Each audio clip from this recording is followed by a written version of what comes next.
அனைவருக்கும் வணக்கம். நான் உங்கள் நிரோஷ் சந்துரு. இலங்கையில இப்போ தான் அரசியல் என்பது சட்டப்படி சூடுபிடிக்க வெளிக்கிட்டது. மஹிந்த ராஜபக்சேட மகன் குற்றப்புலனாய்வு திணைக்களத்தால் கைது செய்யப்பட்டிருக்கார்.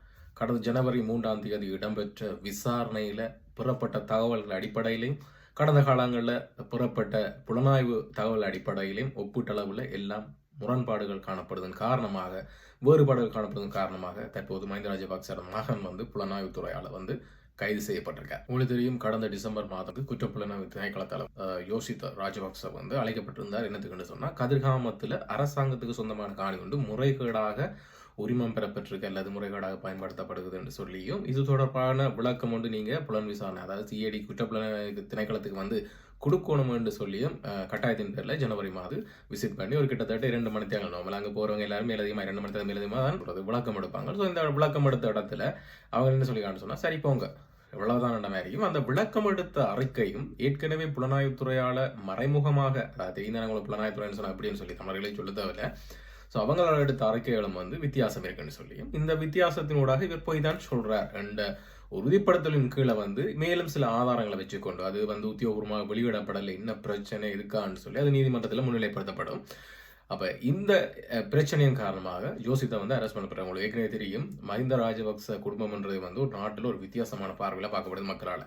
அதால தான் 2019 துரத்தி அடிக்கப்பட்டு ஆட்சியிலிருந்து எல்லாரும் இறக்கி வைக்கப்பட்டவர்கள். இப்ப பாத்தீங்கன்னு சொன்னா உச்சநீதிமன்ற தடை காரணமாக ஒரு சில பேர் வெளிநாடுகளுக்கு போயிடாம நாட்டிலே இருக்கணும். இப்ப யோசித்த ராஜபக்ச பாத்தீங்கன்னு சொன்னா ஏற்கனவே ஒருத்தரும் கைதானவர். 2016 ஒரு நிதி மோசடி தொடர்பாக கைதாக்கப்பட்டு பிறகு ஜாமீனில் விடப்பட்டவர். அதை நினைக்கிறேன் மைத்திரி ஆட்சி பகுதியில் நினைக்கிறேன் அந்த டைம்ல விடுவிக்கப்பட்டவர். ஸோ இப்போ கைது செய்யப்பட்டிருக்கார். இது குற்றம் உறுதிப்படுத்தப்பட்டு சும்மா கைது செய்த பிறகு விசாரணை இடம்பெறல. விசாரணை எல்லாம் முடிஞ்ச பிறகு இவரையும் அழைத்து வாக்குமூலம் எடுத்த பிறகு கைது செய்யப்படுவார்.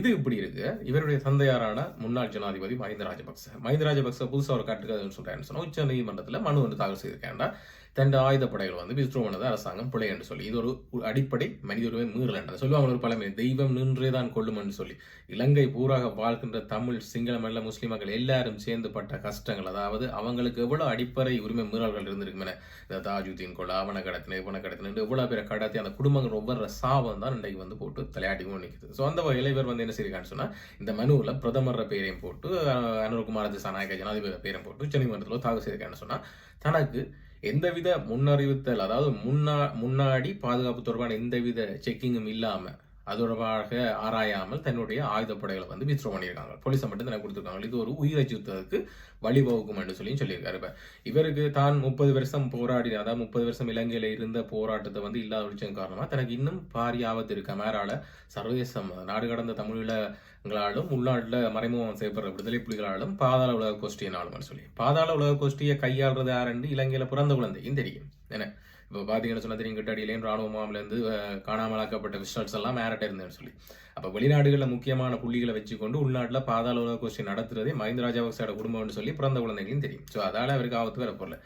தமிழ் விடுதலை புலிகள் சொல்லி பொய்யை சொல்லி சிங்கள மக்கள் ஏமாத்தின காலம் போய் இன்றைக்கு ஒரு நிலை இல்லாத காலத்தில் தனக்கு ஆபத்து வருதுன்னு சொல்லி திரும்பவும் தமிழ் விடுதலை புலிகள். ஸோ இதை முன் வச்சுதான் இந்த மனு உச்சநீதிமன்றத்தில் தாக்கல் செய்திருக்கார். தன் அடிப்படை உரிமை மீறப்பட்டிருக்குன்னு சொல்லியும் அதை மீட்டு தருமாறு சொல்லி, அதாவது தனக்கு பாதுகாப்பு கூட கட்டாயம் வேணும்னு சொல்லியும் அரசாங்கத்துக்கு எதிராக ஒரு மனுவை தாக்கல் செய்திருக்கார். ஸோ பொறுத்திருந்து பார்ப்போம். இந்த இரு செய்திகள் இதான் முக்கியமான கீ பாயிண்ட் ஸ்ரீலங்காவில். இதில் முடிவுகள் எப்படி வரப்போகுதுன்னு சொல்லி அப்படியான ஒரு சந்தர்ப்பம் பெறும்போது கட்டாயம் நான் கூட ஷேர் பண்ண தயாராக இருக்கேன். ஸோ அது வரைக்கும் என்னுடைய சேனலை நீங்கள் இதுவரைக்கும் சப்ஸ்கிரைப் பண்ணலன்னு சொன்னால் கட்டாயம் சப்ஸ்கிரைப் பண்ணி பெல் பண்ண கிளிக் பண்ணுங்க.